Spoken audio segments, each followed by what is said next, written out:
Yeah. The truck? You gonna work on the truck? You wanna get inside?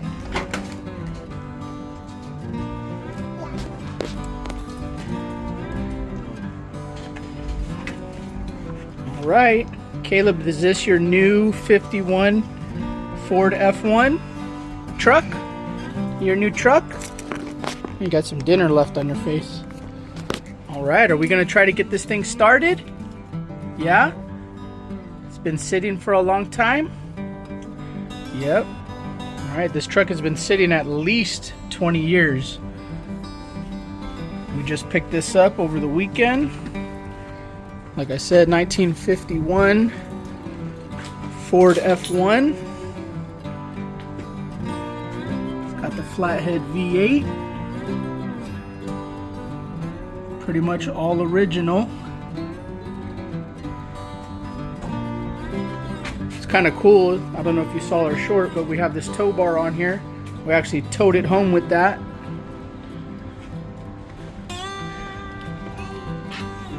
Came with a whole bed of extra goodies.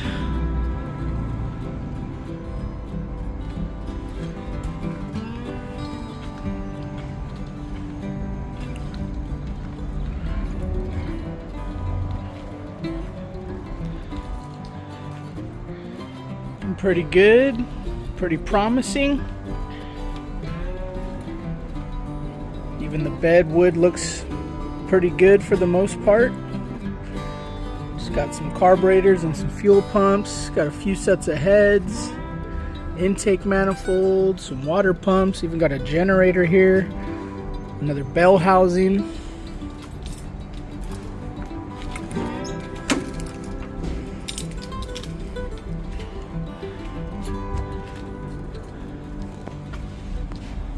Headliner's in pretty good shape. All right, where are we gonna go? You gonna drive? Beep beep. So what we gotta do is we're gonna try to get this thing started. It does turn over. It just doesn't turn over very fast. I pulled the battery out because it had like a 6-volt golf cart battery, and as you could tell, these battery cables are way too small. So that looks like it might be the factory cable. That's about the right size, but that's for like a 12 volt. That's too small. Same thing with this ground cable here. This is just too small for a 6 volt.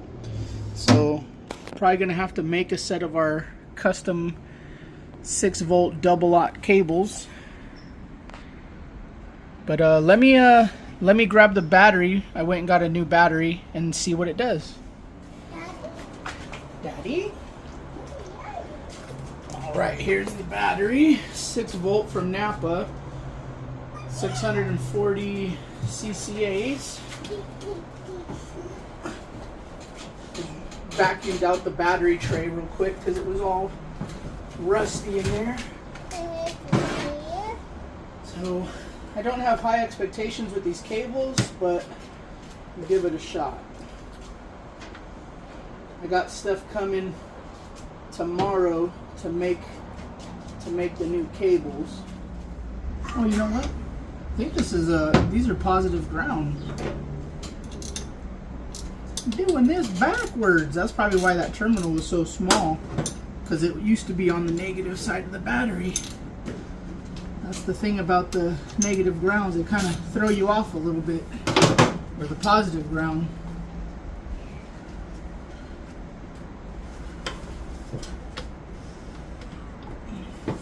Spin this battery around, because the negative, even though this cable's red, is going to go over there.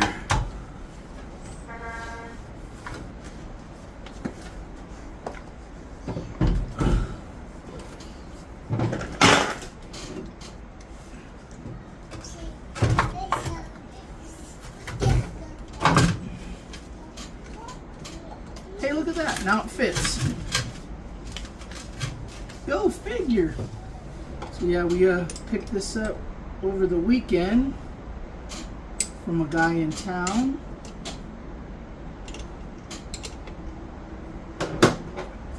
Good guy. I guess this was his dad's truck. And they would tow it up to the mountains, I assume for the summer or whatever.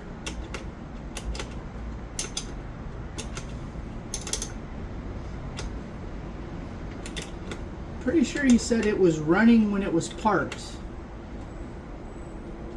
which leads to the question of why was it parked?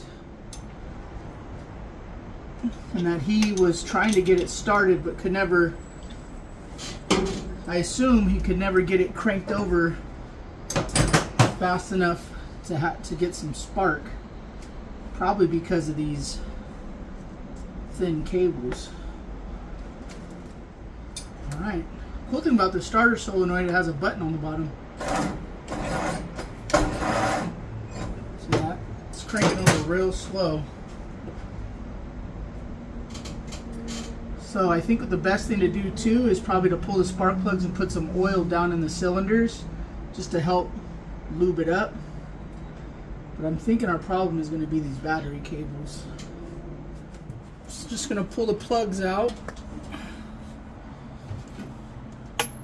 so I could squirt some oil down in the cylinders, maybe some Marvel Mystery Oil.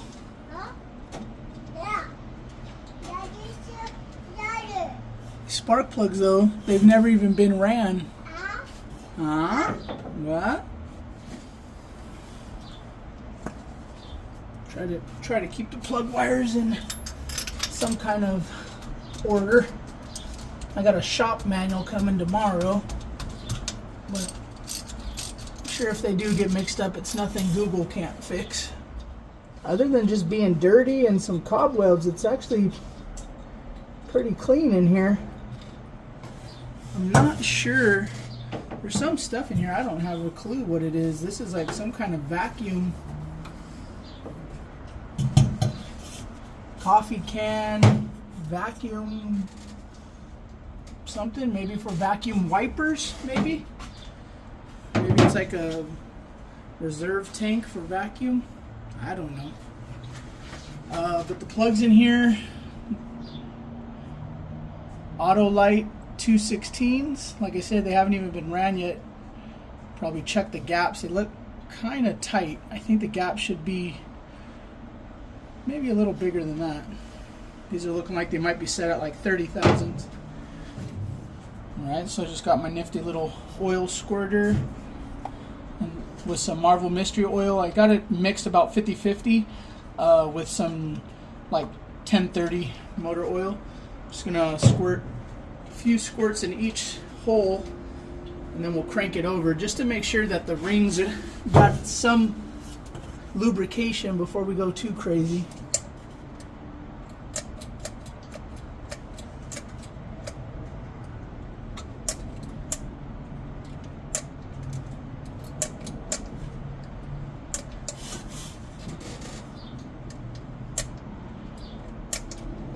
Two pumps per hole here.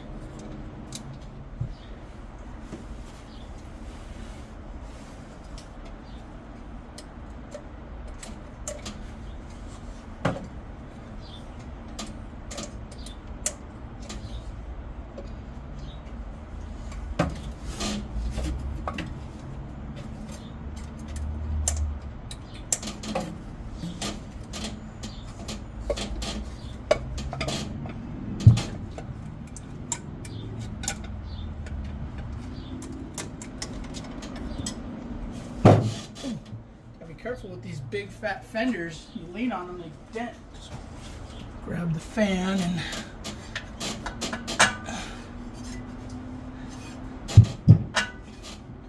should turn over by hand.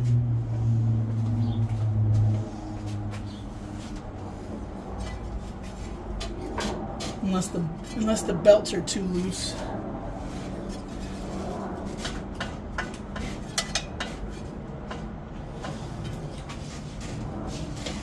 Let me see what happens when I hit the little start button on here.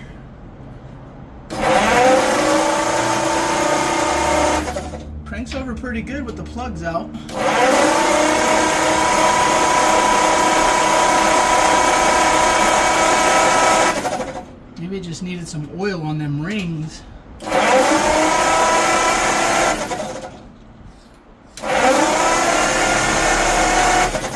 like it's starting to spin a little faster. Oh, looks like we got oil pressure because there's oil coming out of that line for the filter. Uh-oh, gonna have to fix that. It's like a braided line right there squirting out. But it seems like it's loosened up a little bit. I could actually turn it over by hand now.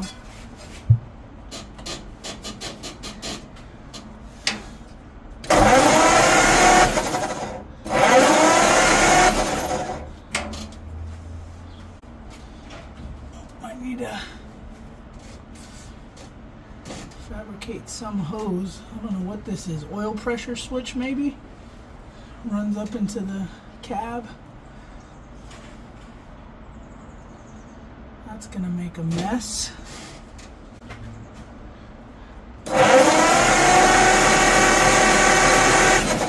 It's sucking fuel because it's squirting fuel out of the motor. Probably need to disconnect that fuel line too because I don't want all that nasty old gas getting up in there. Maybe I'll disconnect it from the pump. Or actually, because then that's just gonna squirt gas everywhere. We need to disconnect the fuel line from the pump is what we need to do.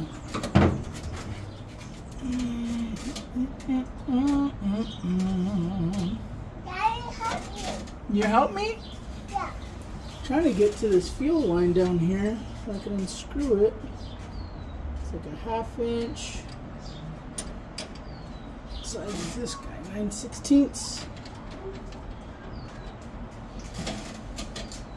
You gotta have like 6-foot long arms to work on these bad boys. Hood doesn't go up that far either. Hi. Hi.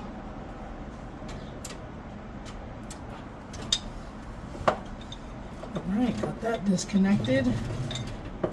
Alright. Okay. Fuel pump's disconnected.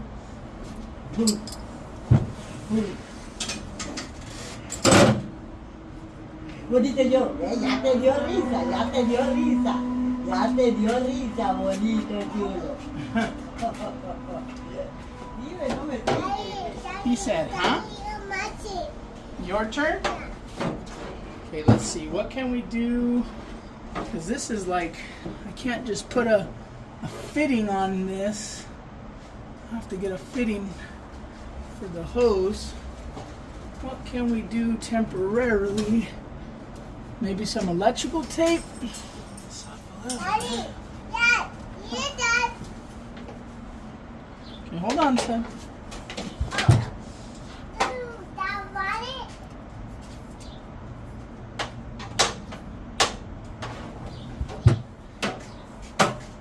We might be Huh? farting in the wind with this, but at least it's worth a try.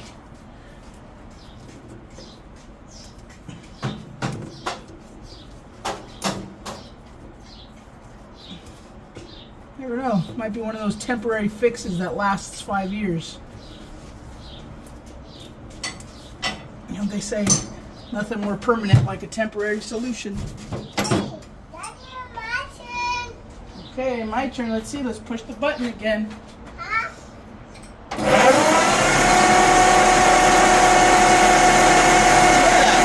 Oil leak. Get all that old gas out of the carburetor, the intake, I guess. Okay, so engine's cranking over a lot easier now.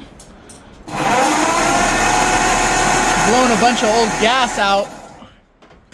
Carburetor bowl is probably still full of gas. Disconnected the fuel pump. Maybe I should take that sediment bowl off. That's probably going to crank all that old nasty gas out of there too. Looked up the spec for the spark plugs. The gap is 30 thousandths, so these are probably right. Okay, so before I actually put the plugs in, I did check the gaps, adjust them all to 30 thousandths. I took that fuel sediment bowl off the pump just so we're not pumping any of that old gas up through the carb. Guess I could have disconnected that hose too. But also what I want to do is I want to check for spark. So what we're going to do is we'll take one of these spark plug wires here. We'll put a spark plug in it.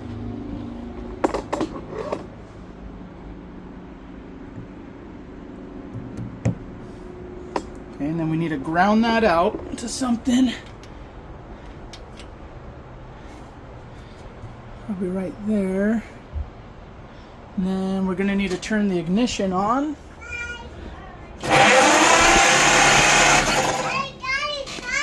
You got a candy? Yeah.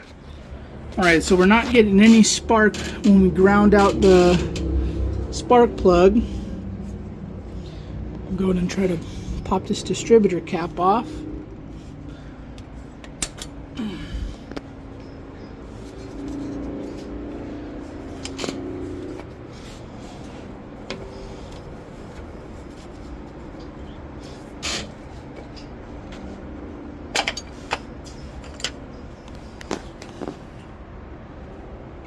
Cap looks brand new. Everything looks brand new in here.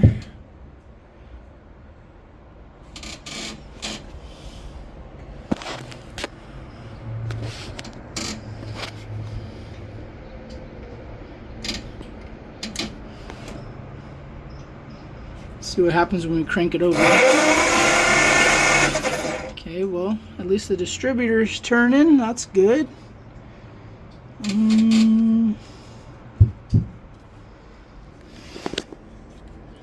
Sometimes these wires can get grounded down in here. It's got like a little spacer. Sometimes they get grounded. At least the breaker plate's not all bound up.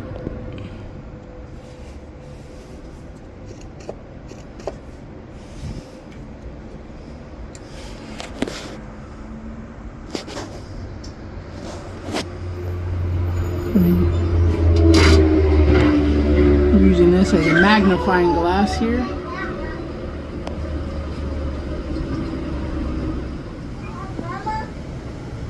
So if this is positive, I wonder if they have this backwards. If it's positive ground, this is what grounds it, right? So I wonder if we switch these wires. Alright guys, so I think I found what was going on. So here in the breaker points, the negative side of the coil, or the ground, you know, where it comes and it grounds the coil, it was always grounded. And there's 3 wires in here. They were all hooked to the points. This one is supposed to be connected to the breaker plate. They had them all 3 here, so that's why it was never grounding the coil to discharge. So I'm going to go ahead and connect that to the breaker plate and see what happens. Put in a spark plug here. Try not to get caught up in the fan.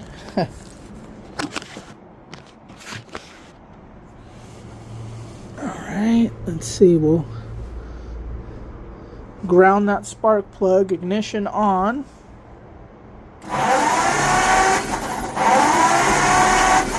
Got a spark. Turn the light off. See, we got spark now.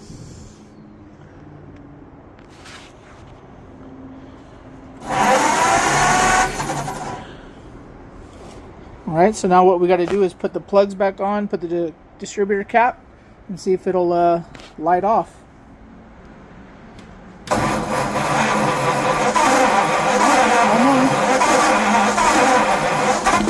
There, it wants to go, it wants to go. Maybe using some real gas, maybe, huh?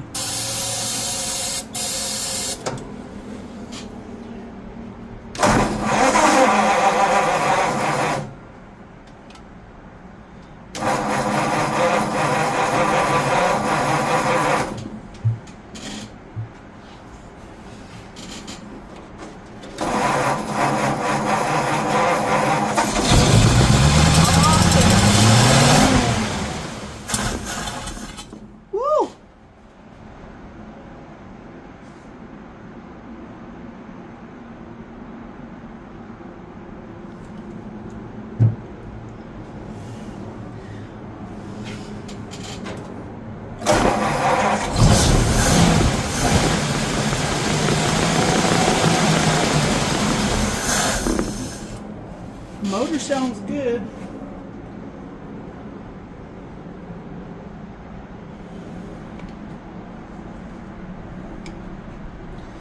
Hopefully we're not like creating a bomb here.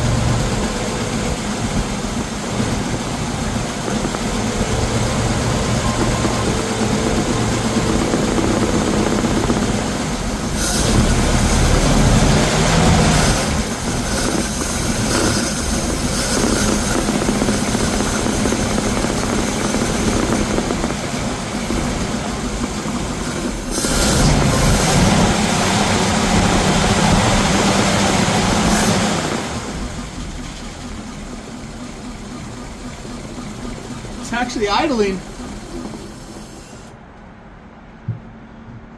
Nice.